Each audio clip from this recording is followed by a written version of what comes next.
Welcome to the JobMatch AI technical overview video. In this video, we'll dive deeper into how we implemented the JobMatch AI system. We'll cover both the main ideas and the code implementation for each part. So we need to remember that this is a RAG-based system. The RAG pipeline contains a few parts. The first part is gathering the data. In this case, we scrape it from the internet and use online databases. Then we chunk the data.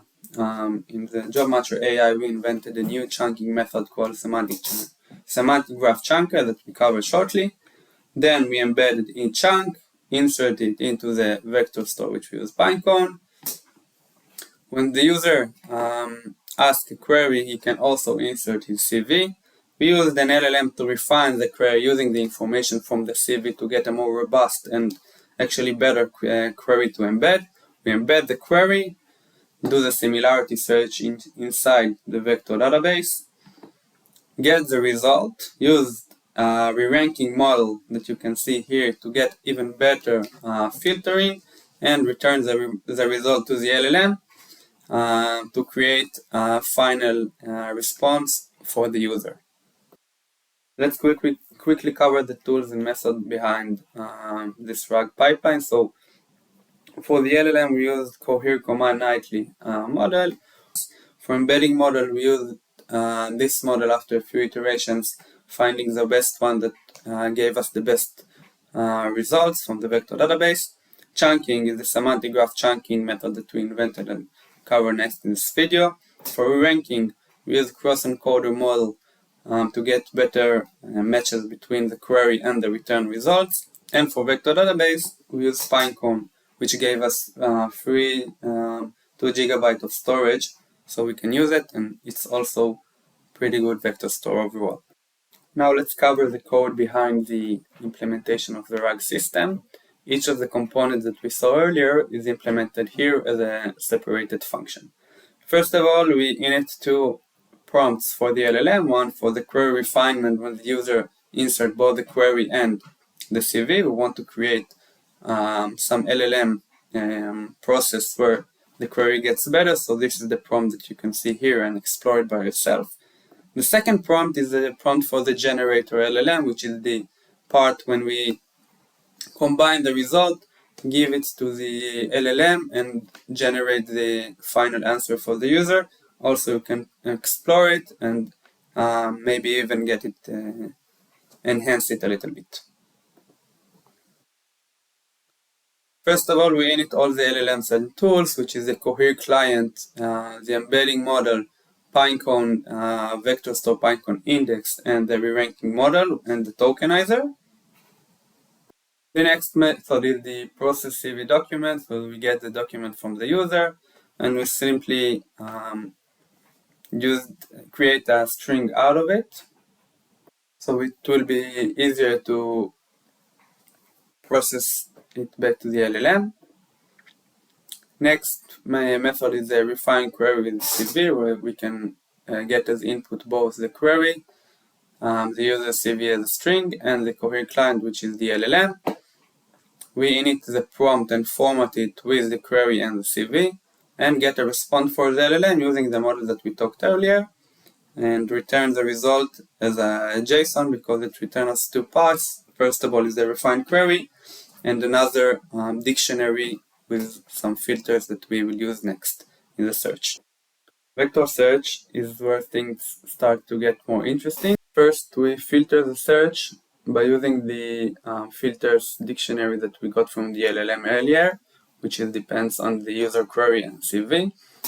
After that, we embed the query with the same embedding model that we used to embed the chunks, and we get the result from the vector database. Next, what we did, we want to make sure that the result actually matches to the user description by the titles. So we didn't want to get only similar vectors, similar description, but also get relevant titles. So we used another vector search only on those return vectors that we got from the first search here on stage 1. We create another search with the title-based refinement to filter it again. So basically we have here three filters steps. First of all is filters on features. The next one is the actually search for similarity between query and description.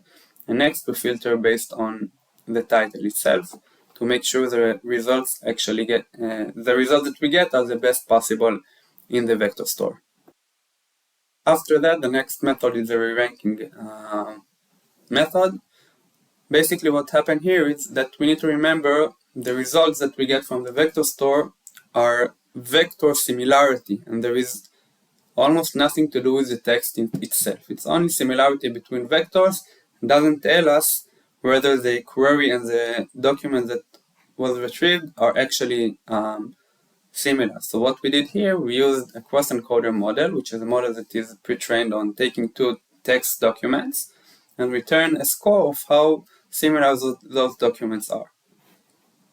So as you can see here, first of all, we tokenized both the query and the refined query and each of the return documents and pass it to the cross-encoder model to get output.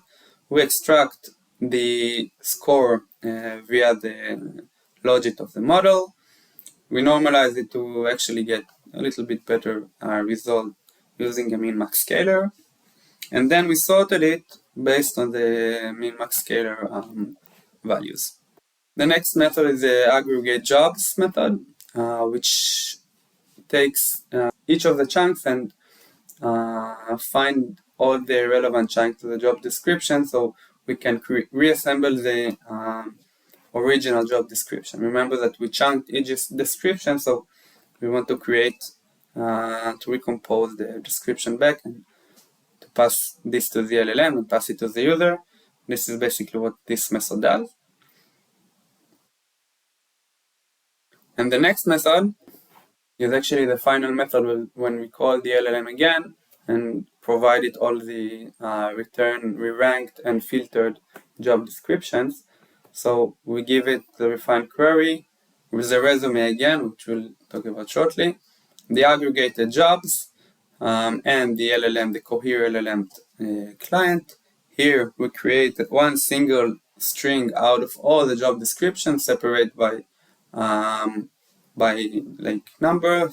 For example, job number 1 is in the first description, and job number 2 the second description, and so on. And we added here some feature like title, company, and location before feeding in the description itself. We formatted the prompt of the generator that we talked earlier with the refined query, the resume, and the jobs text, which is what we talked about before, and get a response from the LLM. Now what the LLM returns is some summaries of the job description, telling why each job is actually relevant to the user query and the resume. So this is what we got here. And the final function is the wrapper function that executes all those methods that we talked about earlier. We also created a simple UI using Streamlit where you can explore and see in the Streamlit app Python file. Basically, there is some HTML to make it look nicer, and some integrations for the code that you saw earlier from the main app code. The next thing that we'll cover is the semantic graph chunker, which is an innovative chunking method that we invented for this project. So basically what's happened, for each document we first of all split it to sentences, then each sentence gets embedded into a vector using a lightweighted embedding model. Each sentence or each vector embedding then represents a node in the graph, and we compute edges only within a predefined context window. Let's say 3 sentences back and 3 sentences forward for each of the sentences, computing the cosine similarity and adding a penalty for distance to make distance importance. For example, sentence 1 and 2 should have better similarities or better connection than sentence 1 and 6. So after we created this graph, the goal is to detect communities within the graph, so each community will represent a chunk at the end of the process. So we use the Louvain algorithm, which is an algorithm for community detection. Basically, the goal of the algorithm is to maximize this function here, where Q is the value that we want to maximize. So how it works basically, first of all, each node is assigned to its own community. Then we try to maximize this function that we talked about before by changing the clusters of the node. If the change produced a higher value for Q, we keep it because it's a greedy algorithm. After we cannot maximize Q anymore, we combine the community, combine each community into one representative node and repeat this process for several iterations. So let's see how this is implemented inside the code. First of all, we init the semantic graph chunker object with the embedding model that we wanted. Remember, this is a very lightweighted and fast model, so we use this one. Window size is the size of the context window, in this case 5 sentences back and 5 sentences forward. Penalty is the penalty, the alpha penalty for the distance between sentences. Similarity threshold is the threshold that we set because we didn't want to create similarity between every sentences inside the windows in case they are not even connected. And minimal number of sentences per chunk, we set it to 8.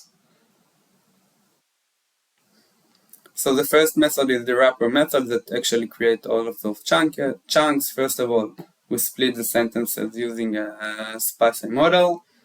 Next, we embed each sentence using the embedded model that we talked about before. Then we create the graph. We detect the communities using the Louvain algorithm. And another step to process communities and merge small communities together. So the first method splits the sentences. As you can see here, we used the spaCy NLP model before and return all the sentences as lists. Then we embed the sentences using the embedding model that you see here. Normalize it and return it back as a list. Next, we build the graph. We init NX graph object. Then for each sentence, we add a node to the graph, and in this part, we created the edges in the techniques that we talked about before. The next method is the detect communities. When we used and initialize the Louvain algorithm and pass it the graph to detect the communities, and then we extract the communities from the result got from the algorithm. And process community is another step to make a little bit refined results, like merging small communities into one, and so on. And this is it. This is the entire technical overview of our project. Thank you very much.